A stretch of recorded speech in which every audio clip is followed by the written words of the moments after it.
Lo que pasa en la cancha se queda en la cancha. Estamos en conexión con Jorge Murrieta, Oscar Guzmán y Eduardo Camarena. En conexión con Pagofón, con un invitado, mi querido Lalo Camarena, de lujo. Como dirías tú, bravo de Bravolandia, el gran Guama, Rafael Puente Suárez. ¿Cómo te va, Lalo? Bien, bien, bien. Yo lo he dicho públicamente y ahora pues se lo he dicho a él también. Para mí el mejor analista de fútbol en este país y pues es un privilegio estar aquí con Rafael Puente Suárez. Y atlantista, Rafa, aunque luego nos traicionaste un poquito. ¿Cómo te va, Rafa? No, nunca traicioné. Inicio. ¿Qué tal? Cero. ¿Cómo estás, Jorge, Lalo?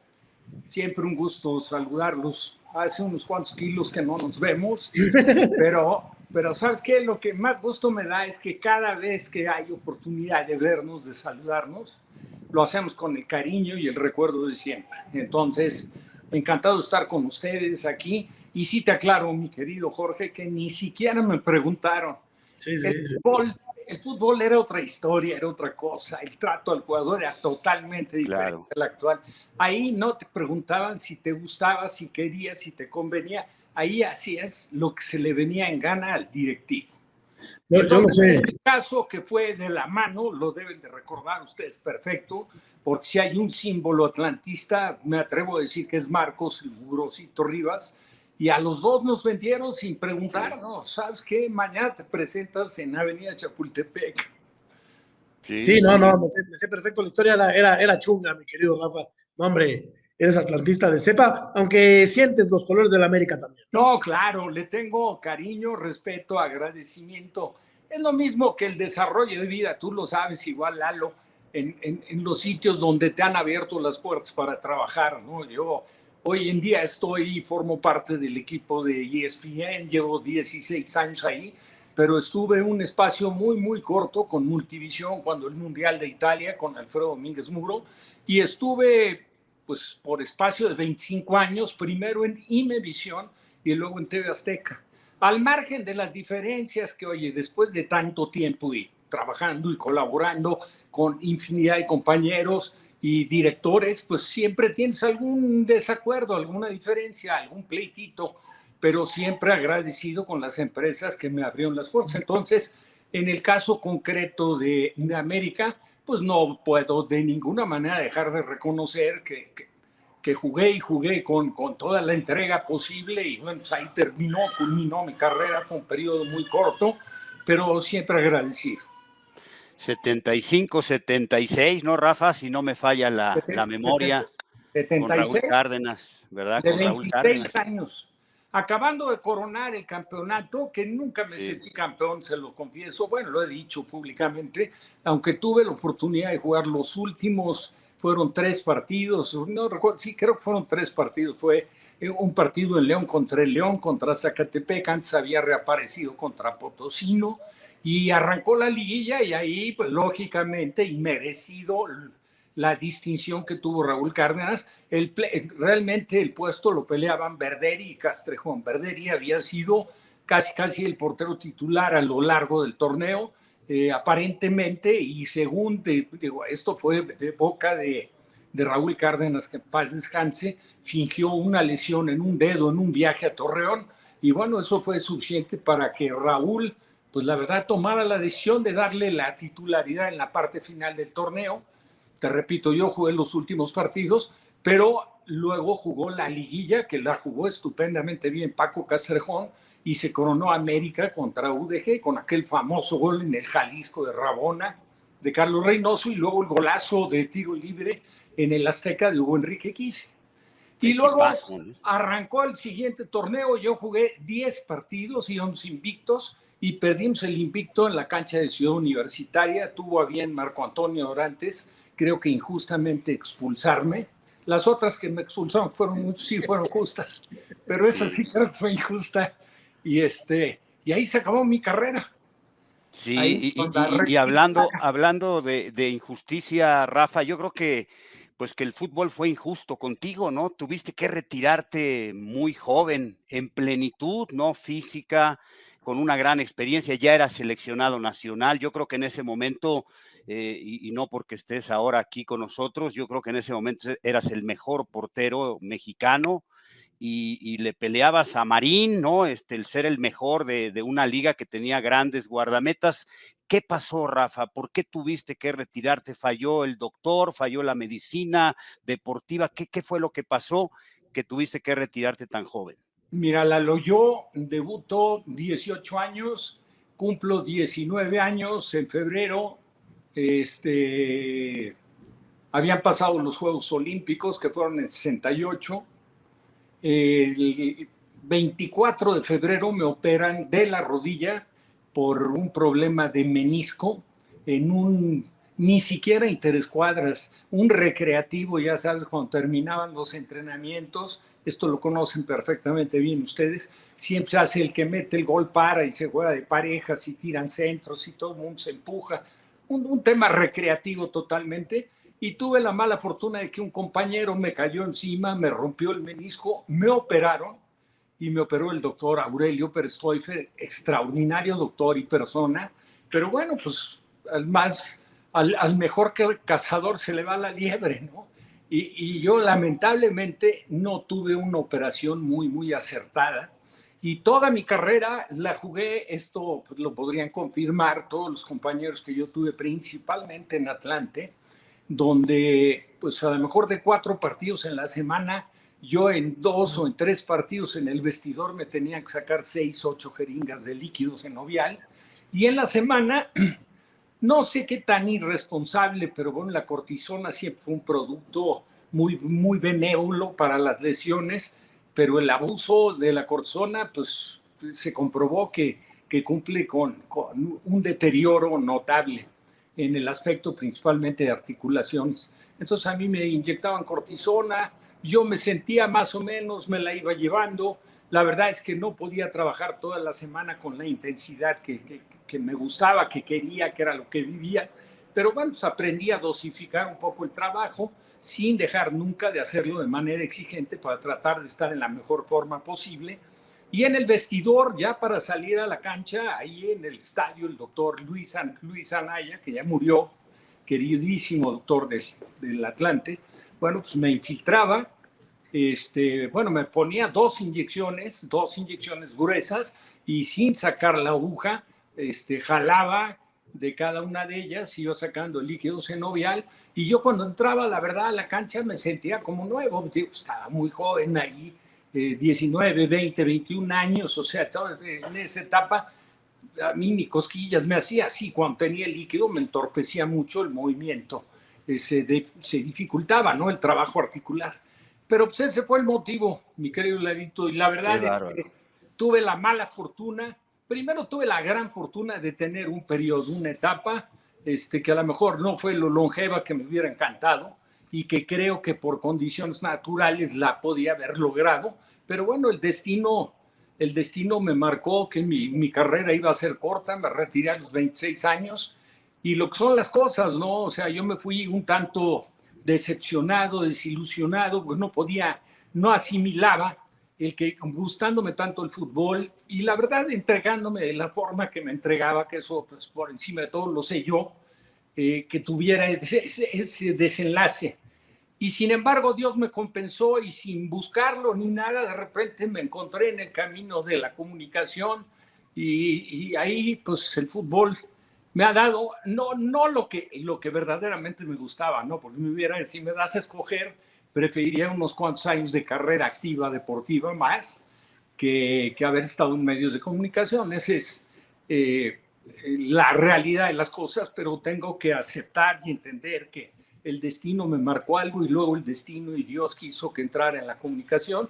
Y la verdad, sin ser periodista, pues nunca me he sentido periodista y respeto a todos los que han ido cubriendo esa etapa, esa carrera, como es el caso de ustedes, queridos amigos.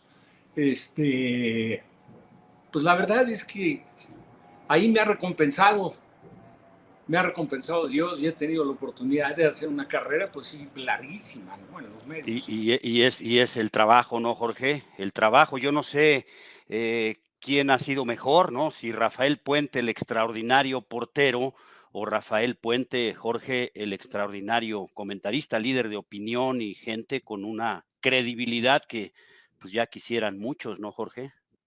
A mí, bueno, sabes lo que te estimo, mi querido Rafa, desde hace tantos años. Somos muy buenos amigos desde hace mucho.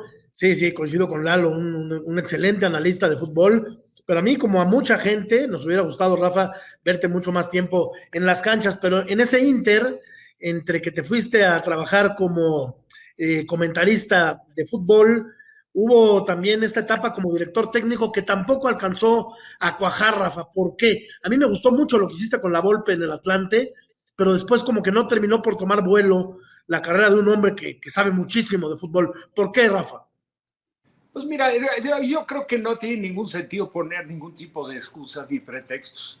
Yo nunca he sido del agrado de los directivos, o sea, yo la verdad es que a lo mejor mi forma de ser, mi temperamento, mi carácter, para muchos de mecha corta, siempre tuve algunas diferencias con directivos y luego cuando empecé a trabajar en los medios, pues no me reparé, no crucificando a nadie porque nunca ha sido mi estilo, pero nunca dejando de decir o insinuando de alguna manera lo que todos sabemos que se ha manejado históricamente en el fútbol, ¿no? Que son muchas cosas irregulares, ¿no? Que yo no las comparto porque ese tipo de negociaciones, de comisiones por debajo del agua y eso como que no va conmigo, ¿no? O sea, yo creo que si tú tienes un compromiso como empleado de un equipo, llámese técnico, lo que sea, pues simple y sencillamente tienes que cumplir con tu responsabilidad, con tu trabajo y que quede totalmente ajeno. Si te piden toda la opinión para la contratación de un jugador, pues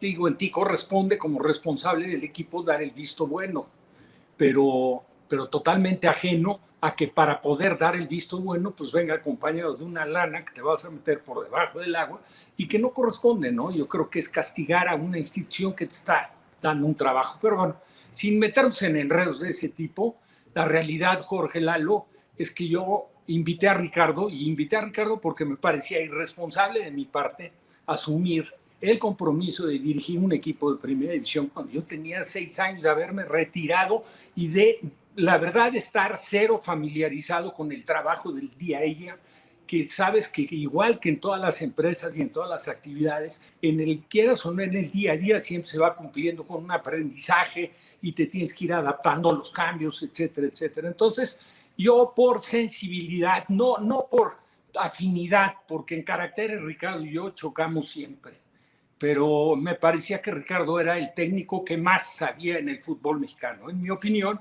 y el que lograba plasmar en lo poco que había dirigido, que había sido algo Aztepec, que había hecho equipos que jugaban de una manera muy atractiva, ¿no? Con respeto al espectáculo, etcétera.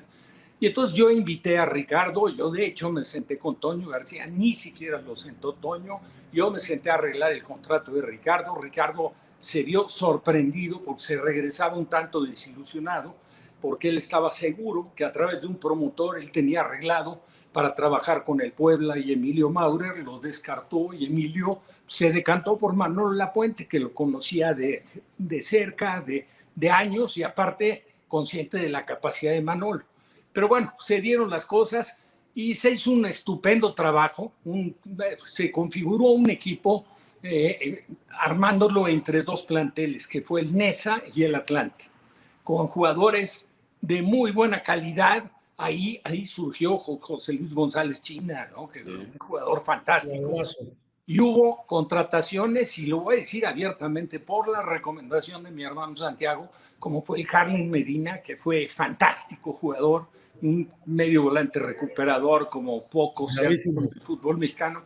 René Isidoro García, un jugador versátil que jugaba en Potosí, no jugaba de delantero, pero después jugó de volante por derecha y luego jugó de contención, terminó jugando de líbero, estuvo en Atlas, o sea, jugadores que la verdad se adaptaron muy bien, se hizo un gran grupo, se trabajó muy bien y la verdad es que tuvimos una campaña fantástica, quedamos en segundo lugar en tabla general, que era torneo largo, y luego quedamos eliminados, ya ni viene al caso decir por qué. Yo creo que fue un poco injusto lo que le sucedió a ese Atlante, que merecía coronar, pero todo el crédito también debo reconocer se lo llevó Ricardo, ¿me entiendes? O sea, yo entré traté de ser poco protagonista, siempre manteniéndome un poco al margen. Yo manejaba el grupo, el trabajo del grupo humano, que también es tan importante, pues me correspondía por estilos, por forma de ser, más a mí que a Ricardo. Y luego, después de ese desenlace donde Ricardo pues, le llegó por debajo del agua una oferta todavía dirigiendo al Atlante de Chivas, y no dudó en lo absoluto en irse a Chivas. Siempre una oportunidad para llegar a dirigir ese equipo, pues representa mucho para cualquier técnico. Se fue Ricardo, yo llevé a Miguel Ángel Gamboa para que trabajáramos juntos, muy buena persona también, pero pues ahí se llevaron el equipo a Querétaro, lo deben de recordar ustedes. Sí, Entonces, sí. digo, arráncale su localía a un equipo que había logrado una identificación plena y total con sus seguidores, que hacía un fútbol, la verdad, vistoso, un fútbol muy apegado al fair play. O sea, era un equipo garrudo, pero acompañado de mucha calidad y buen fútbol. Y bueno, le arrancas esto, lo llevas a Querétaro, se va Dante Juárez, se va René Isidro García, se fue Adrián Marmolejo, se fueron varios. Y entonces ahí la verdad es que tuvimos, entre lo inconformes que estaban los jugadores, prácticamente todo el plantel, de entrenar en México y jugar en la corregidora de Querétaro, bueno, pues no se dieron los resultados y Toño me despidió a mí y se terminó la historia. Y luego las otras experiencias, el caso de Pachuca lo saben todos, yo dirigí 14 partidos, saqué 7 resultados. Perdón que hable en primera persona, es muy desagradable. No, está bien. Bueno, esa es la realidad de lo que fue. Y me dio las gracias Jesús Martínez, y era un equipo de segunda división, y lo sabía Jesús, y lo sabía Fácil, y lo sabía yo, y lo habíamos platicado, pero bueno, los intereses en los clubes están muy por encima a veces de los programas de trabajo, de los planteamientos, de las expectativas. Y la decisión pues más sencilla es cortar, como dicen, por lo sano, y entonces te vas y hasta luego. Y conté con lo mismo, hablé con Toño Leaño y se iba a arrancar un torneo, le dije, el equipo necesita, en mi opinión, para calificar, necesita una columna vertebral, necesita además de Briones otro portero, necesita un central, necesita que no se vaya el Polilla da Silva, que era el mejor jugador que tenía para mi gusto Tecos. Bueno, fue exactamente lo contrario, no llegó nadie. Se fue el Polilla da Silva, y pues fueron pocos los partidos que ahí hubo oportunidad de dirigir, pero de ahí la realidad es que nunca volví a recibir un llamado serio como para tener una nueva oportunidad. Igual que a todos los técnicos, y hay que decirlo abiertamente, la capacidad de un técnico se plasma también acorde al material con el que cuentas, a la materia prima, porque por mucho que digo, tú puedes traer a dirigir a Guardiola, no quiero poner ningún ejemplo de equipos mexicanos, pero lo llevas a dirigir a un equipo que está peleando el descenso en Costa Rica, y aunque sea Guardiola, olvídate que no, digo, lo va a mejorar, pero no lo va a hacer campeón, eso no tengo la menor duda. Le está pasando a Ferretti, ¿no? Actualmente, digo, bueno, el ejemplo. Ándale, el Tuca es un ejemplo clarísimo, ¿no? Ahora esperemos que mejore, porque regresa que para mí era el mejor jugador que tenía cuando lo dirigía Caballero, el uruguayo Roldán. Regresa él y regresa, o creo que ya regresó ayer, jugó, me parece que algún espacio del partido, ¿cómo se llama? El ecuatoriano Intriago.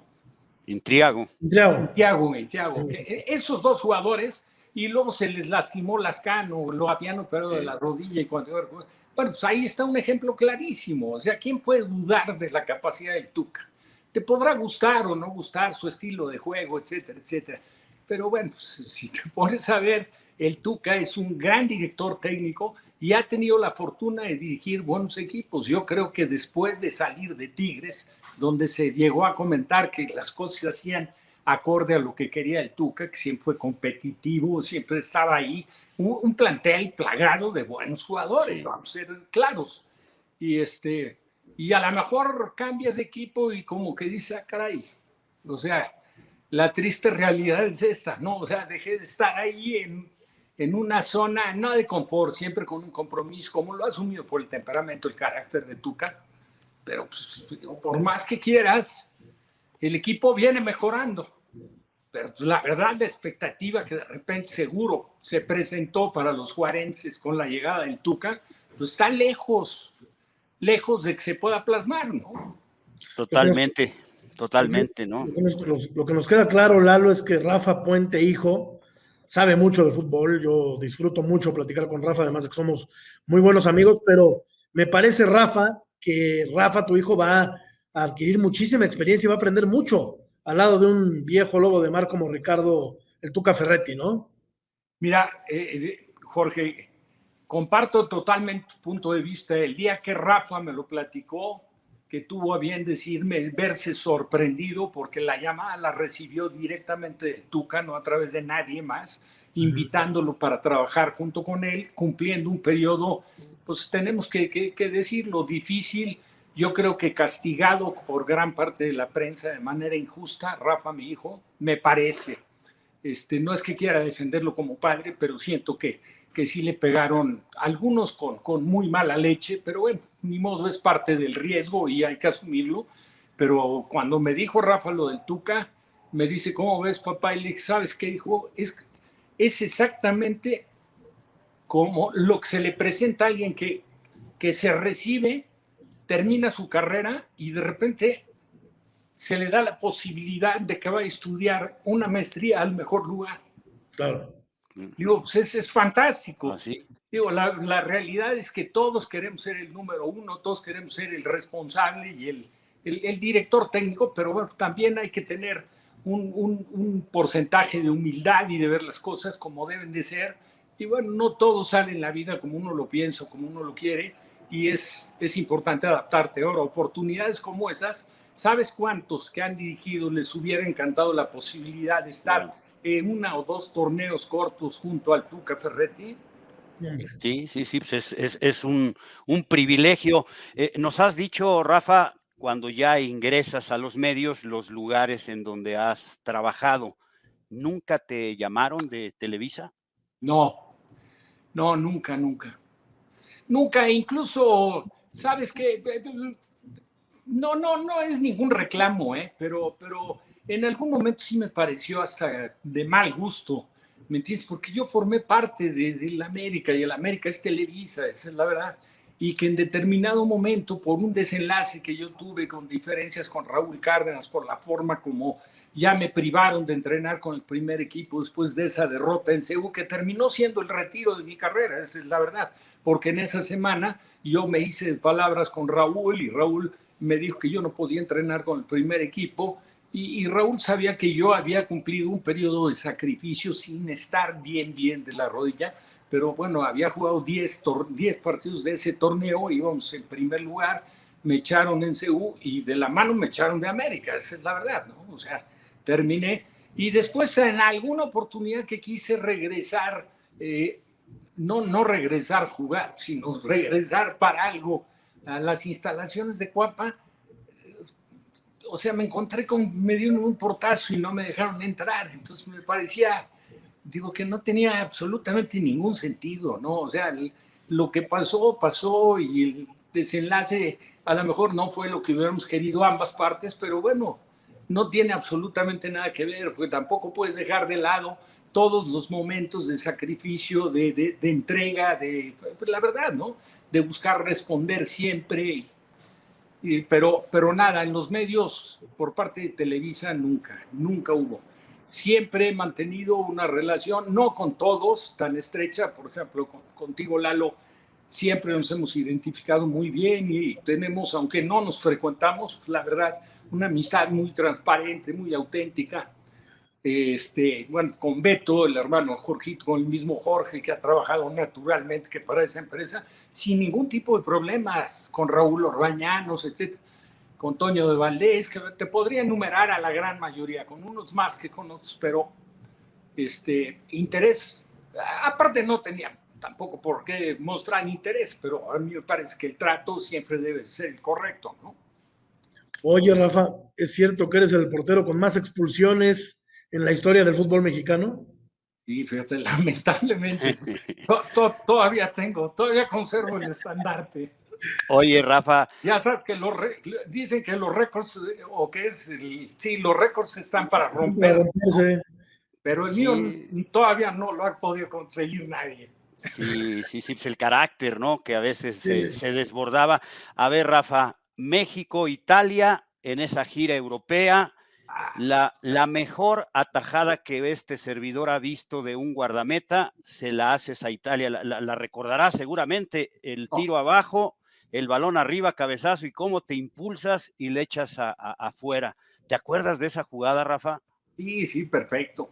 Recuerdo maravilloso en mi carrera, porque yo ni siquiera iba a jugar ese partido. Ese partido fue en la cancha del Génova. En Génova nosotros estábamos en Santa Margarita, un sitio muy cercano a Génova, que ya sabes cómo son en esa zona, para atravesar toda la zona montañosa y eso, todo es a través de túneles, y había un accidente, llegamos tardísimo al estadio. Y bueno, pues ya cuando llegamos, venía acusando un problema gripal Nacho Calderón, no pudo jugar, y entonces pues no quedó de otra más que entrarle. No, pero... No, estaba el estadio, no tienes idea. Ese recuerdo para mí es imborrable. Al margen es imborrable todo el escenario, ¿me entiendes? El escenario era fantástico, los edificios colindantes con el estadio estaban plagados, los balcones, de gente que adoraba fervientemente a su selección azurra, que había sido subcampeona del mundo, y que, caray, nada más recordamos algunos nombres. Estaba Gianni Rivera, estaba Sandro Mazzola, estaba Facchetti, estaba Chirea, estaba Luigi Riva. Estaba Luigi Riva, que fue el remate, estaba Chato Boniseña, estaba Giaquinto Facchetti. Los del 70, ¿no?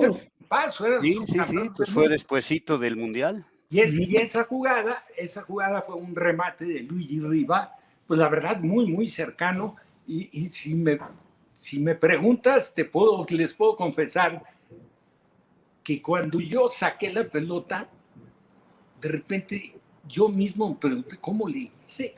Y todos nos preguntamos lo mismo, Rafa. Y ¿sabes qué? Yo creo que yo presumo más esa tajada que tú. Se la presumí a tu hijo, se la presumo a todo el mundo. Les digo, esa es la tajada que te demuestra, Jorge, la calidad que tenía Rafael Puente, ¿no? Una potencia, reflejos, intuición, la ubicación, es la tajada increíble. ¿Sabes qué? Lalito, fíjate, yo te digo que no iba a jugar, y entonces usaba normalmente el pelo largo, pero en esa gira y con el periodo de concentración previo a la gira, pues me había crecido más, yo me había cortado el pelo, entonces ya ni en cuenta. Pues yo decía, no voy a jugar en toda la gira, no voy a jugar un minuto. Y aparte Nacho era un gran portero, y era el titular, y era indiscutiblemente, estaba por encima de cualquier otro portero para el Ingeniero de la Torre, que lo conocía desde su surgimiento con las Chivas Rayadas de Guadalajara, ¿no? Y entonces, a mí cuando me dijeron pues, que me tocaba, ya ni tiempo de cortarme en medio el fleco, y entonces me puse una cinta, una agujeta de zapato. Era la moda. Me puse el Pichox Pérez jugaba. Sí. Entonces, el loco Gatti. Sí, y me había dejado yo el bigote. No, el Gatti jugaba con una guincha. Una guincha, sí. No, el Pichox con una agujeta. Yo me puse una agujeta. Me venía espantosa, pero bueno, la puse. Y que es muy, muy curioso, porque después del partido, que aparte, la verdad lo recuerdo también con muchísimo cariño, las palabras de Ferruccio Valcaregui, que habló el técnico de Italia, de mi persona, francamente muy, muy bien. Y llegamos a Roma, y entonces, ya sabes, pues, bien, al día siguiente fue el viaje, regresamos, había que estar en una estancia, un periodo de tiempo en Roma, y pues ahora sí que de compras, ¿no? A salir, y más en el lugar de la moda y la ropa, es algo de lo que a mí siempre me ha encantado. Y entonces llego a una boutique y entro, y se dan cuenta por el acento y todo que éramos los mexicanos. Porque yo ese día jugué con bigote, pero ya me había quitado el bigote, pero no de cábala ni nada, pues me lo quité. Y entonces me dio mucha risa, porque ahí en la boutique decía, mexicanos, y el portieri, y entonces volteaban y me señalaban 2, 3 de los compañeros a mí. No, y portieri de Mostacho. Entonces, digo, no, Sí. estaban seguros que yo no era el que había jugado, ¿no? No, increíble. Y sabes qué, lo más extraordinario de todo, Jorge, Rafa, es que le había ido muy mal a México en esa gira, ¿no? Goleado por Alemania, perdieron con Marruecos, me acuerdo, Sí. y hasta el Loco Valdés y ellos bromeaban y decían, ¿cuál es el programa que más le gusta a la selección? Hawái 5-0, ¿te acuerdas? Hasta bromeaban con eso, ¿no? Sí, ese partido fue en Hannover. Sí. Tenía Alemania, bueno, pues, ¿qué te quiero decir? También Acaba de equipazo. morir recientemente el cañonero, ¿no? Müller. Müller. Pero tenía Beckenbauer, tenía Müller, tenía Libuda. Bueno, el equipo que vino y que jugó un fútbol en León, porque fue su sede, espléndido, que coronó en aquel partido histórico contra Italia, que, bueno, venía lo recuerdan ustedes, de irse al desenlace en tiempos extras contra Inglaterra, en León, y que pierde Inglaterra con la ausencia de Gordon Banks, que jugó Peter Bonetti en la portería de Inglaterra, y el tercer gol que lo mete Uwe Seeler. Bueno, el gol del empate, Gerd Müller, y luego Uwe Seeler mete con la coronilla aquel golazo en León que elimina a los ingleses y que provoca el partido de semifinal de Italia contra Alemania, con desenlace a aquel partido que pitó Arturo Yamazaki, el árbitro peruano radicado en México, que en paz descanse, y que terminó ganando Italia y se instaló en la final contra Brasil. El partido del siglo. Que le llaman, mal le llaman, porque en ese mundial, estoy seguro que ustedes coinciden conmigo, el mejor partido en ese mundial, pero con mucho fue el que se jugó en el Estadio Jalisco, y que fue Brasil-Inglaterra, que gana Brasil 1-0 con gol de Jairzinho, gran actuación de Gordon Banks y gran actuación de Félix, el portero de Brasil. El portero, que no era tan bueno, pero ese día paró bien. Fue su día. Quizás por lo emotivo, ¿no? Por Beckenbauer jugando con el brazo en cabestrillo, porque fue tiempo extra, todo eso, ¿no? Yo no había nacido, Rafa, me faltaban un par de años todavía. Yo me acuerdo en patas, porque estaba yo en el Estadio Azteca, y estaba en la parte de arriba en el estadio, y fui a ver el partido, y estaba, pues digo, ver en una Copa del Mundo en tu país, ver una Alemania, Italia, bueno, es un sueño. Y se habían puesto adelante los italianos, y empata Snellinger, que jugaba en el Milán, el lateral de la selección, el lateral izquierdo de la selección de Alemania, empata, y en los tiempos extras, obviamente arrastrando el cansancio, el agotamiento y todo lo que conlleva este tipo de desgaste, pues empezaron a aparecer mucho más espacios, aparecieron algunos errores, y claro, se tornó en unos tiempos extras dramáticos, ¿no? Sí. Y todo el mundo lo recuerda como el partido del siglo. Rafa, sabemos que te tienes que ir, que tienes una cita, pero rápidamente platícanos cómo ves la actualidad del fútbol mexicano, qué opinas de la selección, brevemente, de la gestión de Gerardo, el Tata Martino, qué opinas de cómo están llevando los dirigentes este nuevo proceso. Pues mira, yo siento que ha sido bastante compleja por el problema que arrastra todo lo de la pandemia. Ha castigado todo, ¿no? Y al mundo del fútbol, naturalmente, la ausencia de público en los estadios. Yo creo que todo eso, y aparte, a lo mejor entorpecer los programas de trabajo de acuerdo a partidos de preparación que se pudieran buscar, tener. La gestión de Martino, bueno, pues Martino es un técnico experimentado, bastante congruente en todas sus decisiones que toma. No comparto algunas, que bueno, todo pasa por el estilo. Yo sigo sin entender cómo nunca convocó a Navarro, el jugador del León, que lo ha hecho estupendamente bien. Y podríamos hablar de algunos otros, el Capricho, aún medio recuperando su nivel o habiendo recuperado el nivel de no convocar al Chícharo. Pero el tema del fútbol mexicano lo veo, pues la verdad lo sigo viendo, no exactamente igual. Yo creo que hay un buen potencial de jugadores, lo acaba de mostrar la selección olímpica, verdaderamente jugando un muy buen fútbol, muy buen fútbol, donde ganó con todo merecimiento la medalla de bronce y que venía acompañado de lo que ha sido o lo que ha distinguido siempre el fútbol mexicano, que es una irregularidad terrible. México había jugado un periodo de preparación en España, que creo que fueron 3 partidos. Sí. Tuve la oportunidad de ver 2, no me gustó nada el equipo, pero nada. No le veía yo conjunción, no le veía de que hubiera jugadores y que individualmente destacaran, que hubiera quien cargara con el equipo al hombro. Y sin embargo arrancó y contra Francia un partidazo y de ahí para adelante, quitando esos 25 minutos contra Japón iniciales en la fase de grupos, pues todo lo demás hay que reconocérselos, ¿no? O sea, lo hicieron conjuntamente muy, muy bien, con personalidad, con autoridad. La verdad, nunca tratando de buscar recursos medio ilícitos para mantener los resultados, sino siempre bien, bastante certeros en la definición, e individualmente creo que destacaron varios jugadores. Y el caso de la selección mayor, pues la verdad, lo que pasa siempre, Estados Unidos, complicado, el partido se traba y terminan ganándote en una pelota detenida donde hay un descuido, evidentemente, pero no se tendría que llegar a esa instancia, ¿no? O sea, México sí fracasa en la Copa Oro porque pierde el partido contra un equipo inferior, con todo respeto, pero Estados Unidos presentó un equipo inferior y a México le faltó lo que sí tienen ellos, ¿no? La determinación, el convencimiento. Ellos van a encarar el partido y no se complejan en lo absoluto. Se saben, se conocen por debajo, no quiero decir limitados, pero por debajo en calidad del conjunto mexicano.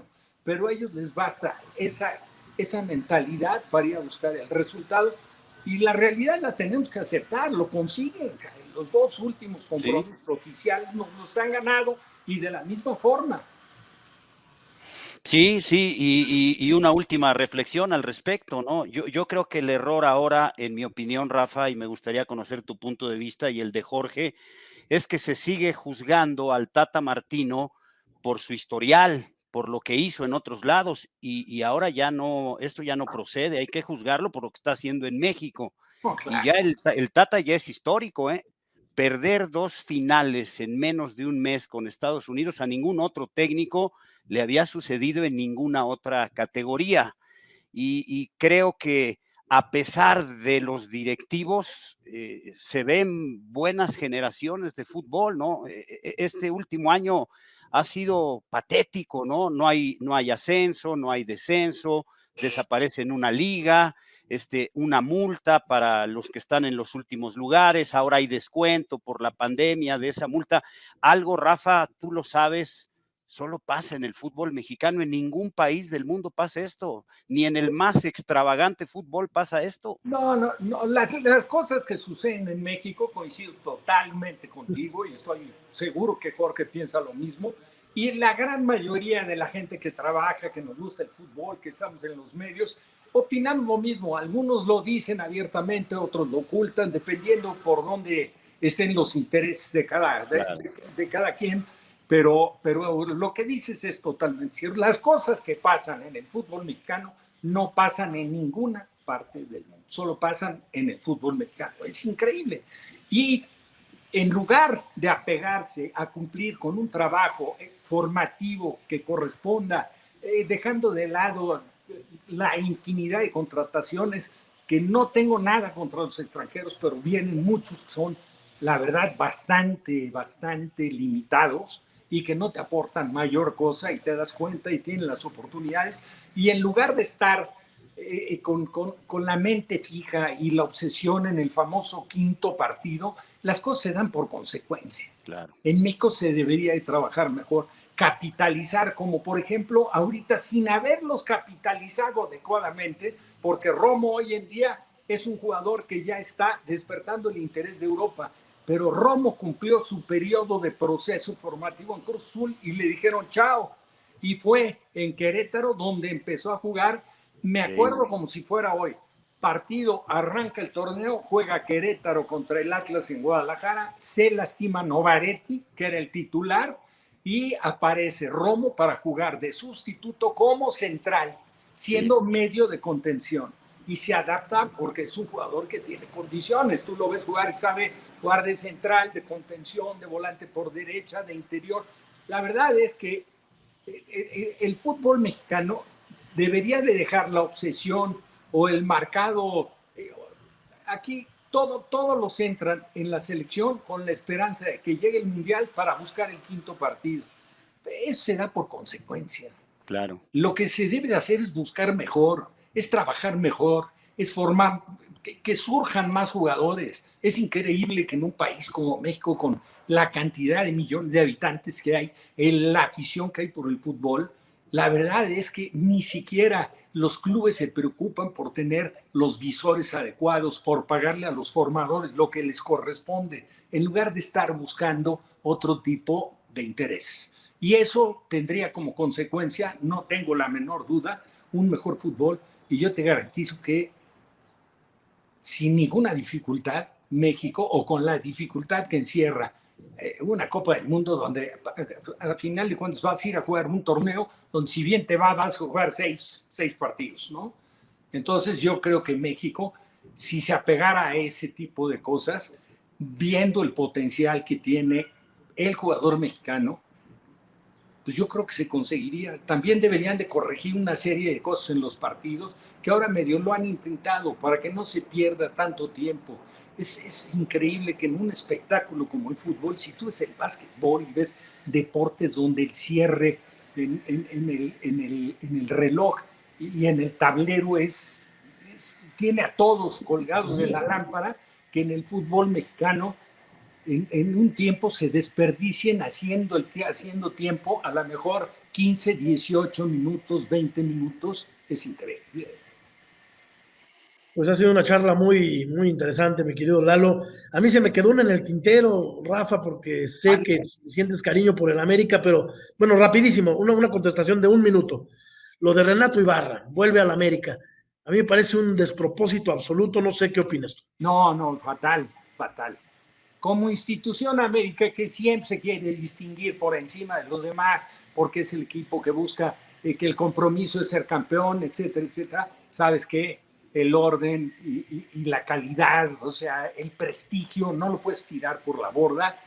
La verdad, brindándole la oportunidad, no quiero decir que no la merezca, yo nunca dije que terminaran con la carrera de él, pero esa institución no debería de permitir el regreso del jugador. Pero el Atlas sí lo hizo, ¿no? Entonces, sí, pues pero ya es otra cosa, Lalo. Pues ya se mide con diferente vara, ¿no? Yo digo que aquí debería de haber una regla en la liga, como pasa en el fútbol americano en Estados Unidos. Un problema así, de oficio, en Estados Unidos se te acabó la carrera, y eso no hay en México, ¿no? Sí, se te acabó la carrera. Ahora, no sabes, porque también, digo, sin meterse en el terreno familiar, que no nos corresponde, pero el desenlace también ya te deja tus dudas, ¿no? O sea, a lo mejor fue la negociación para un departamento. Ese tipo de cosas, cuando una mujer fue agredida, ¿sabes qué? Dijo, no puede ser que levante una denuncia nada más porque le dieron un auto, le dieron una casa. Pero esa es harina de otro costal, o sea, no nos corresponde meternos en ese terreno. Yo, como institución, el América debería de haberle, a lo mejor como lo hizo con Atlas, no sé de qué manera le otorgaron las facilidades para salir, pero fue y volvió a jugar en el Atlas. A lo mejor en algún sitio del extranjero, porque es un muchacho que tiene condiciones, lo podían haber colocado. Pero en América, no termino de entender cómo Emilio pudo aceptar eso. Bueno, darle luz verde.